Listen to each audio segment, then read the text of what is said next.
कारोबारी दुनिया से आपको खबर दें कि पाकिस्तान स्टॉक एक्सचेंज में मंदी का रुझान और है 100 इंडेक्स ट्रेडिंग के दौरान 800 से ज़ायद पॉइंट्स कमी से 65,000 पॉइंट से नीचे आ गया है।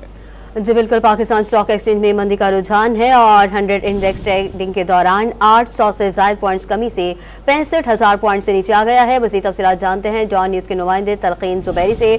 जी तलकीन, बताइएगा मार्केट में मंदी की क्या वजूहात हैं? पाकिस्तान स्टॉक एक्सचेंज में हम देख रहे हैं कि आज कारोबारी हफ्ते का दूसरा रोज़ है। खासी मंदी जो है बाजार में आगाज़ से ही नज़र आ रही है। इस वक्त भी तकरीबन 800 पॉइंट्स की कमी 100 इंडेक्स में नज़र आ रही है और 65,000 के लेवल को भी 100 इंडेक्स नीचे आ गया है। तकरीबन जो है 64,900 पॉइंट्स के ऊपर जो है वो ट्रेड कर रहा है। हम देखते हैं कि यहाँ पे जो मार्केट के तज्ज़ियाकार हैं उनको ये कहना है कि रमज़ान में क्योंकि टाइमिंग कम होती है, वॉल्यूम खासे स्लो हो जाते हैं, इस वजह से भी एक्टिविटी कम होती है। फिर इस तरह बदला फ्री है, बैंक जो है वो बंद हैं। उमूमन होता है कि जब बैंक बंद होते हैं तो बदला फ्री होता है तो मार्केट ऊपर जाती है, मगर आज ये ख़तरनाक साइन है कि बदला फ्री होने के बावजूद जो है मार्केट नीचे की तरफ आ रही है। जो मार्केट के तज्ज़ियाकार हैं उनका ये कहना है कि स्टेट ऑफ बाजार बहुत ज़्यादा बढ़ गई थी, जिसकी वजह से बाजार में जो है वो थोड़ी सी करेक्शन देखी जा रही है और तवक्को की जा रही है कि 64,700 और 400 पॉइंट्स का जो लेवल है यहाँ से बाजार दोबारा टर्न आउट हो सकती है।